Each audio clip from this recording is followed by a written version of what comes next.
Chers enfants du catéchisme, bonjour à Bonjour. tous. J'espère que vous allez bien, que vous arrivez à vous organiser, à faire ce que vous avez à faire chaque jour, le travail de classe, les services à la maison, à rester patients les uns aux autres, les uns avec les autres. Vous voyez, je suis dans notre église qui n'est pas très remplie. Il y a quand même quelques visiteurs qui passent parce que l'église reste ouverte, bien sûr. Il y en a qui passent en terminant de faire leurs courses ou en allant acheter leurs journaux. Il y en a qui viennent aussi pour faire une petite prière ou mettre une bougie. En tout cas, chaque soir, avec le Père Pierre-Henri, nous célébrons la messe. Et puis, nous espérons que cette église pourra bientôt se remplir à nouveau dans quelques semaines. Nous espérons beaucoup que nous pourrons célébrer comme nous l'avions prévu les baptêmes et puis les premières communions de ceux qui le préparent. Et puis, si on n'a pas le temps de les préparer bien pour le mois de mai ou pour le mois de juin, eh bien, c'est pas grave, on les célébrera tranquillement en septembre ou en octobre. Ça, c'est la première chose que je voulais vous dire. Bonjour, et puis comptez sur notre prière des prêtres ici à l'église. Et puis la deuxième chose que je voulais vous dire, c'est qu'on rentre dans une période très importante de la vie chrétienne. Dimanche, ça sera le dimanche des rameaux. Vous pourrez voir la petite vidéo des Playmobil qui est donnée aussi sur le site de la paroisse. Et le moment où la foule nombreuse de Jérusalem acclame Jésus qui rentre dans la ville.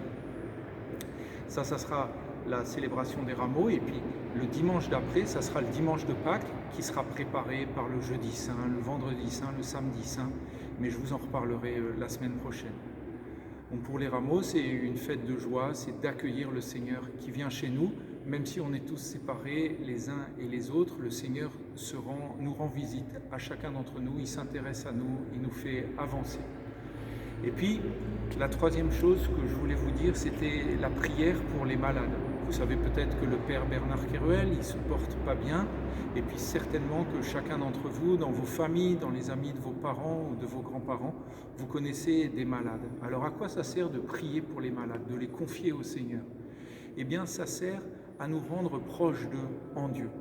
Vous vous souvenez peut-être, les enfants du catéchisme, au mois de décembre, le Père Bernard Kéruel, il était venu nous raconter comment, quand il avait été malade d'autres fois, il avait senti que la prière de tous ceux qui priaient pour lui le soutenait, lui donnait des forces, lui donnait du courage, lui donnait de la foi, lui donnait de la joie. Et donc nous, quand nous prions pour ceux qui sont malades autour de nous, eh bien, leur santé, on va voir comment ça va évoluer, mais ce qu'on est sûr, ce dont nous sommes sûrs, c'est qu'ils seront fortifiés par notre prière. Alors on dit un Je vous salue Marie, on dit un Notre Père, en disant le nom de tous nos malades. Seigneur, je te confie un tel et un tel et un tel. Priez pour eux. Et puis pour manifester ça, eh bien, avec le Père Pierre-Henri, tout à l'heure dans notre crypte du catéchisme, on a enregistré un chant, Garde-moi Seigneur, j'ai fait de toi mon refuge. On va vous donner les paroles et puis vous pourrez le chanter avec nous. Voilà, chers enfants et puis chers parents du catéchisme, soyez sûrs de toute notre affection, de notre prière.